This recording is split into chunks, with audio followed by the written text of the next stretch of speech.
Hello, Joe. Hello. We can't hear you. Okay. I'm not on mute. Oh, we can hear you now. Okay, all right. Can you please share your presentation with us? Yes, I'll just share the screen.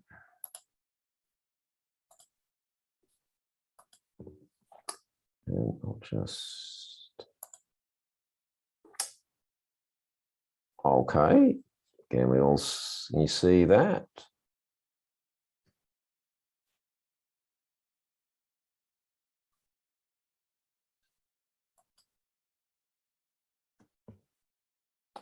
All right. Would you like me to start? We can start, yes. Okay. Thank you to Julia and to the organizers for inviting me to talk today. Спасибо организаторы и Юля за то, что у меня есть возможность выступать перед вами сегодня. The title of the talk, you can see on the screen, Medicinal Cannabis in Australia, History, Myths Dispelled, Evidence, and the Experience of Industry and Patients. Тема моей презентации – это медицинский каннабис в Австралии, история возникновения, мифы, которые сопровождали легализацию, доказательства и опыт, который набрал Джо Костерич, развивая индустрию каннабиса в Австралии. And just so people know, I'm a GP, a doctor in Australia, and I'm medical advisor to medicinal cannabis company, Little Green Pharma. Я доктор, я назначаю лекарства из медицинского каннабиса пациентам, сотрудничаю с Green Pharma. So thinking about medicinal cannabis, it's a plant, cannabis is a plant, and gets turned into a medicine. It's not a patented molecule like many pharmaceutical medications. Can you please repeat the last sentence? It's not a single molecule that has a patent. Каннабис – это растение, а в растении не одно только химическое соединение оказывает воздействие на человека, а множество. So a bit of history is important. Cannabis was used for medical purposes until the early 20th century. Немножечко истории. Каннабис использовался ранее человечеством как лекарство в начале 20-го столетия. Many people will have heard of J. Edgar Hoover, the first chairman of the FBI. Многие, наверное, слышали о Гэри Энслингере, главе Федерального бюро по борьбе с наркотиками. Harry Anslinger was the first head of the Federal Bureau of Narcotics, and he was an associate of Hoover. Associate of what, please? Of J. Edgar Hoover. И он был сообщником Хувера, являлся Джерри Эслингер первым главой бюро по борьбе с наркотиками в США. And essentially, as alcohol prohibition in America ended, cannabis prohibition began. И как только закончился в Америке сухой закон, запрет на употребление алкоголя, начались запреты на использование употребления конопли. And it had much more to do with race relations than medicine. Can you please repeat? And the prohibition was more about politics than medicine. И запрет носил скорее более политический характер, чем медицинский. So, first myth, we are told cannabis is toxic, and this chart shows quite the opposite. Есть такая неправдивая информация о том, что каннабис на самом деле токсичен. На этой диаграмме мы видим, что каннабис по токсичности находится на самом верху, то есть у него самый низкий уровень токсичности, а спирт, алкоголь является очень вредной субстанцией для организма. If one looks at alcohol, tobacco, coffee, Prozac, aspirin, cannabis, you need to take about 20 kilograms as a lethal dose. Необходимо выкурить 20 килограмм каннабиса, чтобы набрать на летальную дозу. В отличие от алкоголя, табака и кофеина, и даже аспирина. In terms of addiction, less addictive than alcohol and tobacco and some prescription medications. На этой диаграмме изображена зависимость, то есть вероятность возникновения зависимости у человека, у каннабиса, она практически сродни кофеину, у него она даже выше, у алкоголя намного больше вероятность возникновения зависимости. И даже некоторые другие назначаемые рецептурные препараты вызывают большую зависимость, чем каннабис. This slide just shows a bit of history. THC isolated in 1965, cannabis used medicinally 1996. В 1965 году Рафаэль Мишулам впервые в истории изолировал активное соединение конопли, ТГК.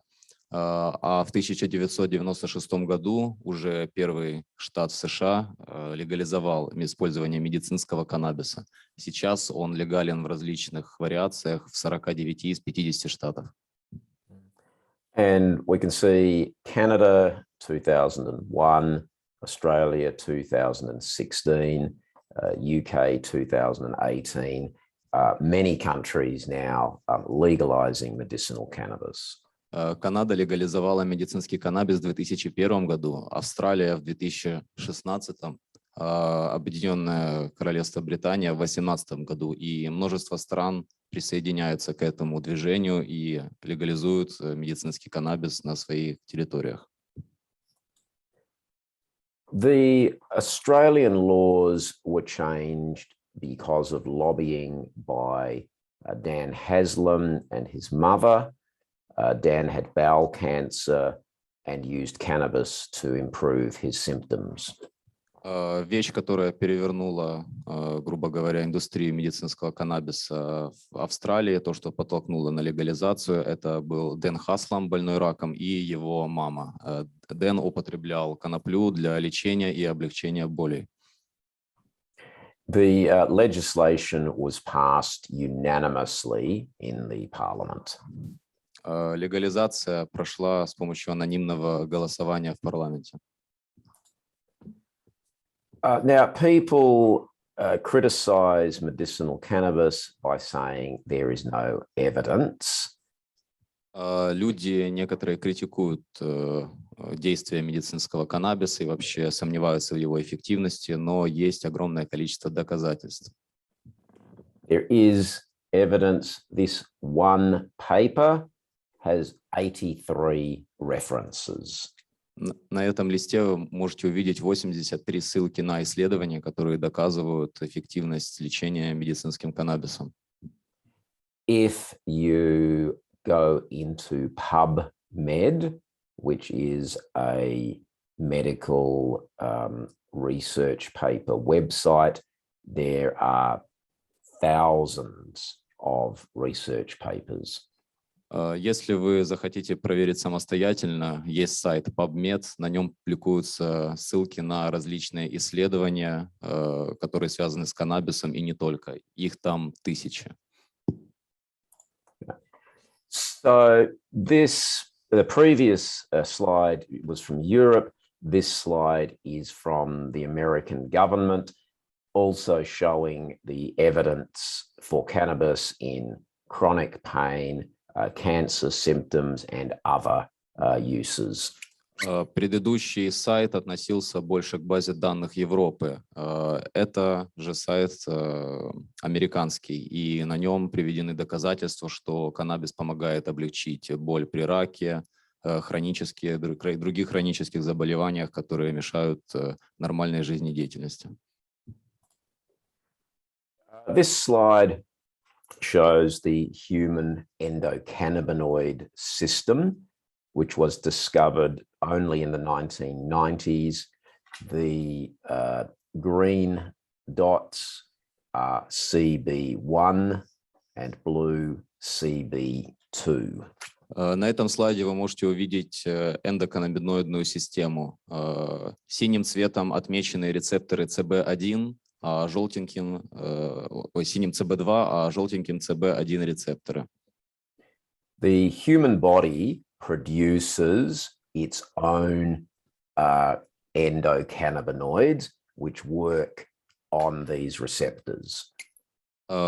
Наше тело само производит каннабиноиды, они называются эндоканнабиноиды, потому что производятся организмом самостоятельно. Они регулируют огромное количество процессов, влияя на функции нашего организма.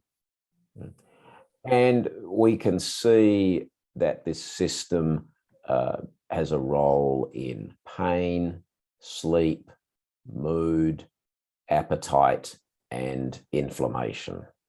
Регуляция этой системы играет огромную роль для организма. Регулируется эндоканнабиноидной системой боль, пробуждение, засыпание, настроение, психическое здоровье, пищеварение, аппетит, воспаление и так далее. This slide looks at the different effects of THC and CBD, the two main cannabinoids. Both have a role in pain, sleep, nausea, and also appetite.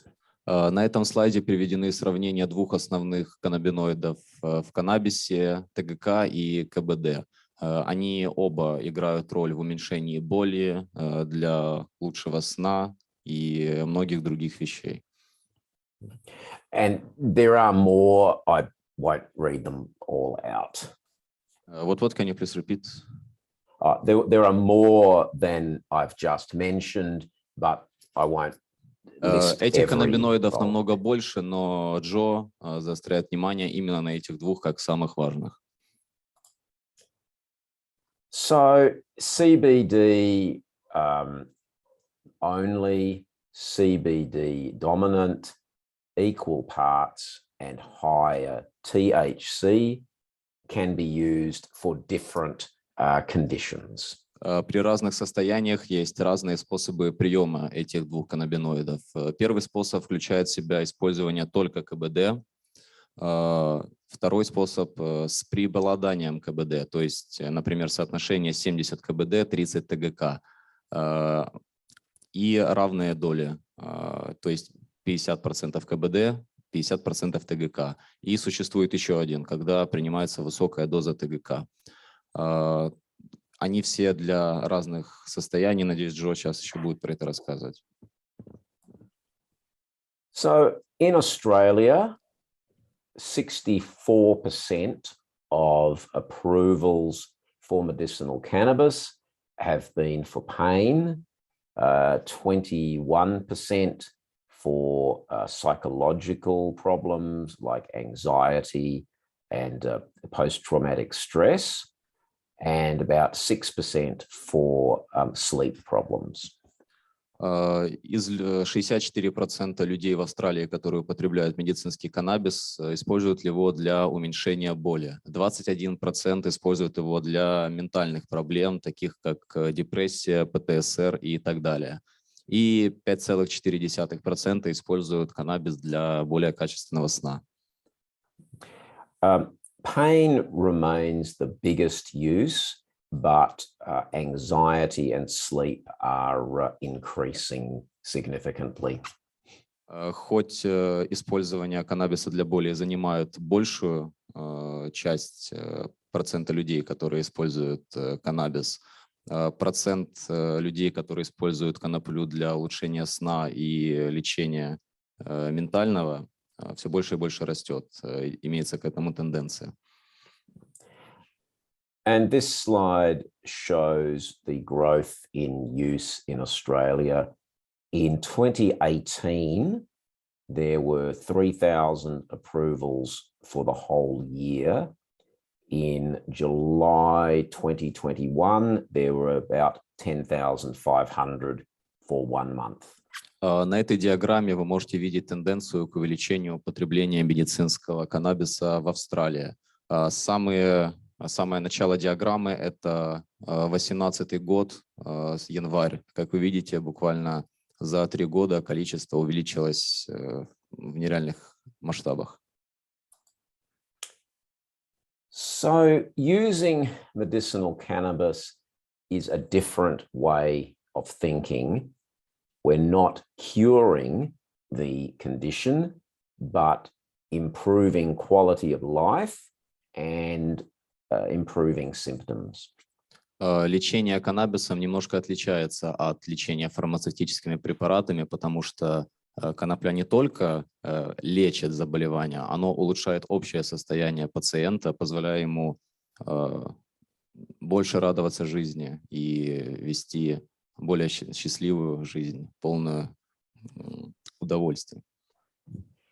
And it is possible for medicinal cannabis to reduce use of other medications in some people who have pain and anxiety and sleep problems. Can you please explain ABA medication?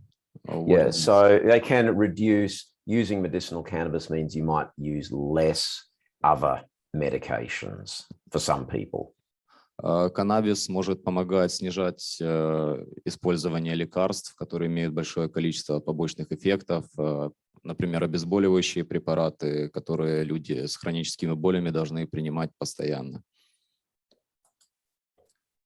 An important difference, medical and illegal or street are not the same thing. Медицинский и легальный каннабис – это не совсем, ну, то есть рекреационный – это не совсем одинаковые вещи. Street products would often have inaccurate labeling and may not have in the bottle what the label says is in the bottle. От 69 до 83% продуктов легальных с коноплей, выпускаемых на рынке США, содержимое может не соответствовать тому, что написано на этикетке, то есть не совсем точный проведенный лабораторный контроль и может не соответствовать, соответственно, то, что написано, например, 20 мл 5% КБД, а в бутылочке будет или меньше, или больше, никто не знает. And some of these products will also have pesticides and heavy metals. Также эти продукты могут содержать остатки пестицидов или тяжелых металлов, которые вредны для здоровья.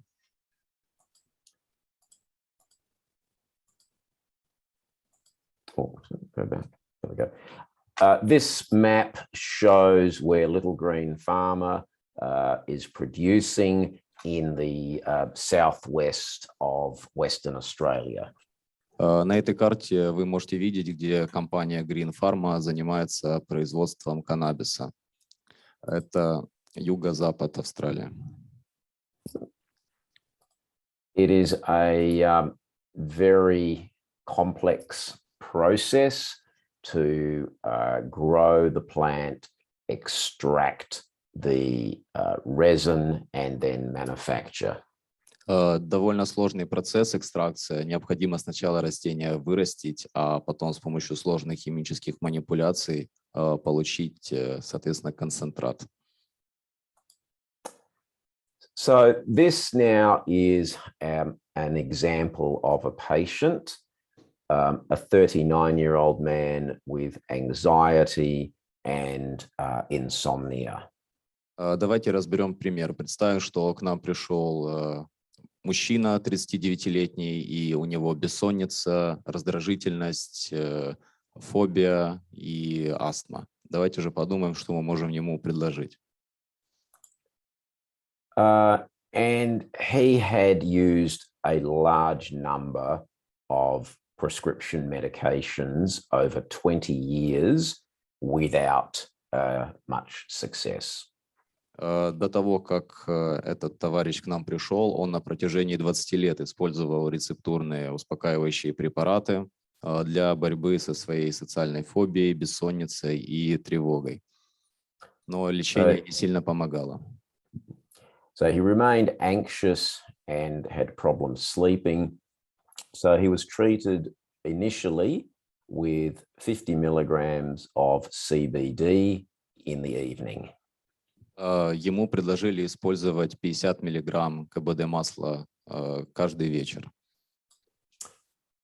Now this man, every time he came to see me, he had his father with him.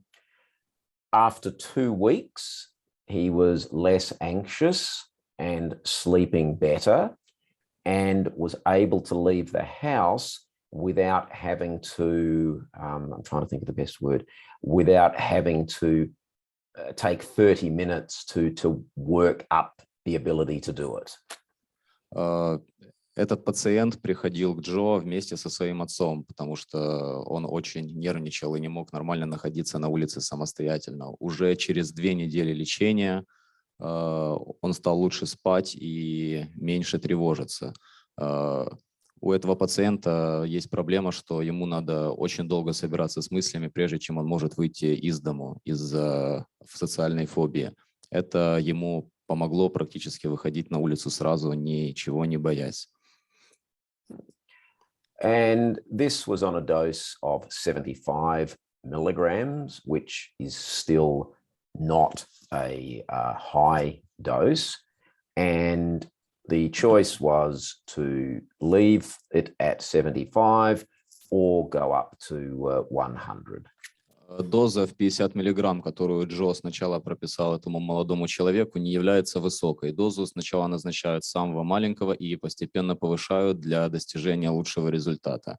Затем Джо назначил 75 миллиграмм КБД и в последующем 100. And after 1 month, he said he'd felt the best that he had in ages, and his father was quite amazed at the improvement.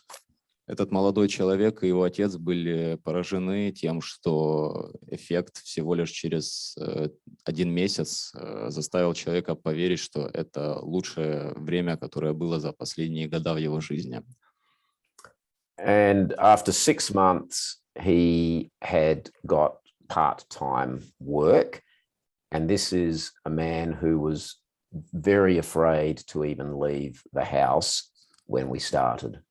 А уже через 6 месяцев этот молодой человек уже нашел себе работу, и хотя еще совсем недавно он не мог даже выйти из дому, потому что начинались панические атаки. Now, it is important to say that, as with every medication, not everybody gets not everybody gets significant improvement. Необходимо также отметить, что даже принимая одно и то же лекарство, разные люди могут на него отреагировать по-разному. Одному оно может помочь, а другому несущественно. But those who do, and this case was an example of that, are very happy because so many other treatments had not helped them. Но при этом многие, кто попробовал принимать, например, КБД-масло, заметили значительное улучшение по сравнению с тем, когда они принимали выписываемые врачом рецептурные препараты. So to sum up, key messages. Number one, medicinal cannabis has a role for certain conditions in certain people. Медицинский каннабис помогает при определенных состояниях конкретным людям. Для каждого человека и его болезни нужно подходить, то есть по-новому, подбирая дозировки, сорта, способы приема, частоту, пока не будет улучшений. На эту тему нужно проводить много исследований, и этим люди сейчас занимаются по всему миру. Okay, Dmitry, have you gone through all four of those? What? Oh, have you done all four of the key messages then, or just number one? That was only the first I was explaining. Oh, okay. All right, sorry. Okay, number two, medicinal cannabis has an excellent safety profile and is generally well tolerated with few side effects. Медицинский каннабис, как уже ранее рассматривали, имеет низкую токсичность. Он довольно безопасен для приема человеком и воспринимается организмом намного лучше, чем химические синтезированные лекарства. Number three, the effectiveness varies, which is the same with all medications.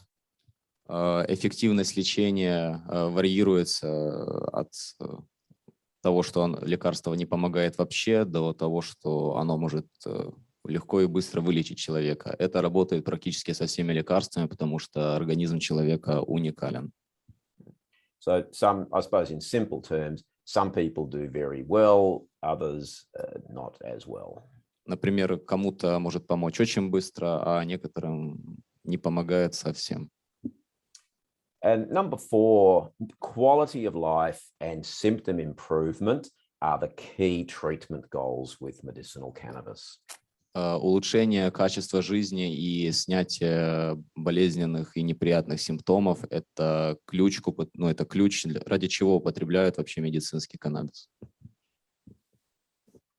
And I'm happy, I think we have enough time to take questions. Вопросы.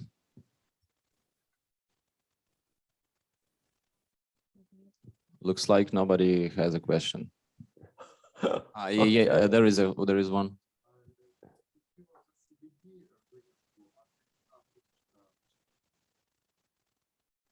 Do we use THC isolates? You said previously that we can use CBD, and THC equal. And can we use only THC for curing something? Yes, usually high THC will be in a dry flower rather than an oil form. But yes, short answer is yes. В основном используются не экстракты, а цельные соцветия с высоким содержанием ТГК, но используют определенно. And the other point to that is whole plant extracts are generally preferred to isolates because the whole plant extract has the other components from the cannabis plant. Yeah, it's such called as entourage turnings. effect. Yes, Joe? Yes, yes. Джо говорит, что также лучше использовать экстракт цельного растения, то есть полный спектр, чтобы там были терпены, флавоноиды, все каннабиноиды. Джо заметил в своей практике, что это намного эффективнее, чем использование изолята какого-то каннабиноида.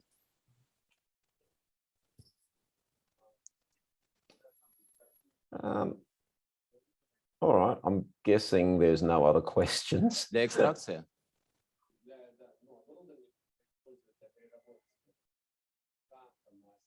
Can you please, do you have some photos of what we use to extract oil from flowers? Okay, look, best thing would probably be... What equipment do we use to extract, to get resin? All right, look, unfortunately, I probably can't answer that question. I'm a physician, I'm not involved in the manufacturing Он говорит, что process. он терапевт, он не производитель. Но обычно это всякие, я могу рассказать, это бутановые экстракторы, есть разные способы. Экстракт углекислым газом, там довольно сложные такие махины, их в интернете можно посмотреть, у него их нет. But there is a document that I forwarded to Yulia earlier, which has contact details for Little Green Pharma, and they would welcome any inquiries. Джо отправил нашему организатору больше информации о Little Green Pharma. Если кому-то будет интересно, сможете обратиться, вам расскажут, скинут. А ваш вопрос еще?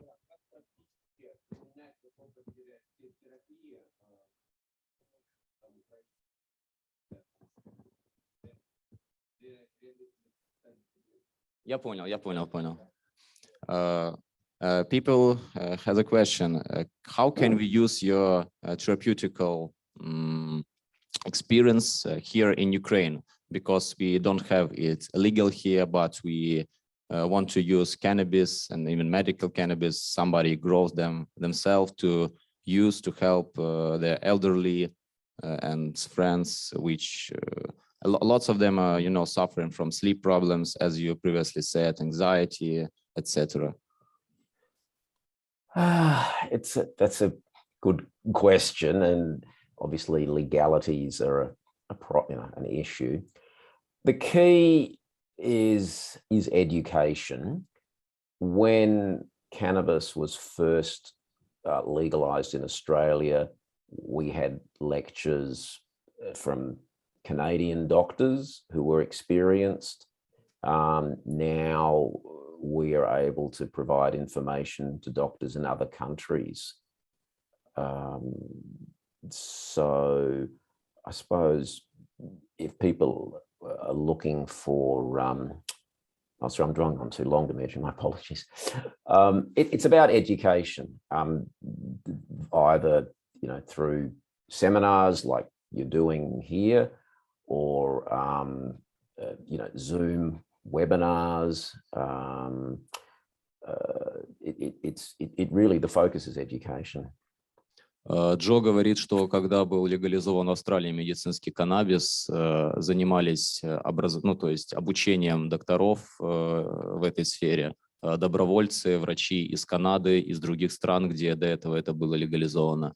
Говорит, сейчас существуют вебинары различные, книжки, в которых можно почерпнуть для себя информацию. Да, пока не будет легализации, у нас, по сути, и не будут допущены эти же доктора, которые могли бы обучать наш уже персонал, как работать с эндоканнабиноидной системой. В принципе, все, что остается нам, это ждать, когда это будет возможно. Но уже сейчас в открытом доступе на самом деле есть книги, которые рассказывают, как работает эндоканнабиноидная система, грубо говоря, как пособие для врачей. Не знаю, честно, есть ли оно сейчас в переводе, но точно знаю, что есть на английском. Конечно.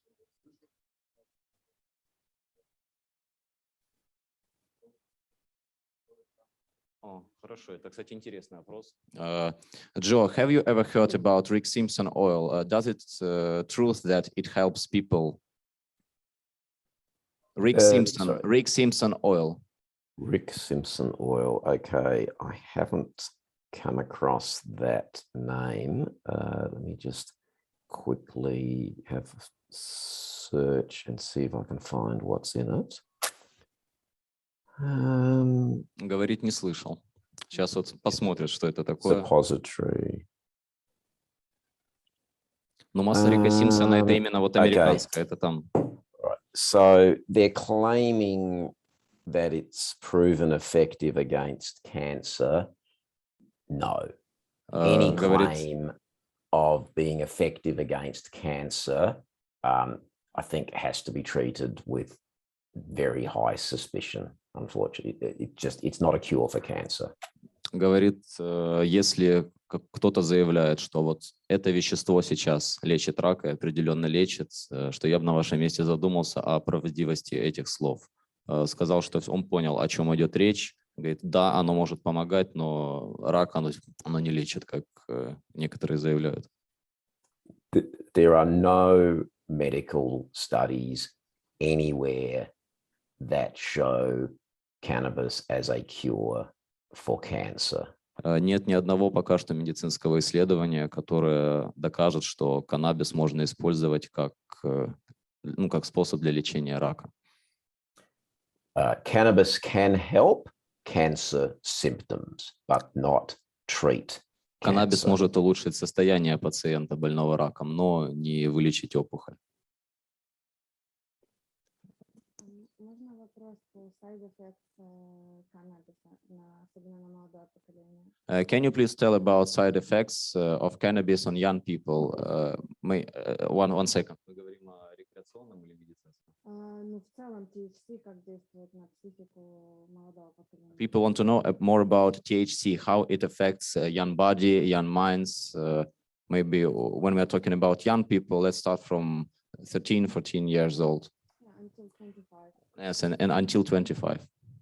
So generally under the age of 18, and some people would say 25, CBD would be the preferred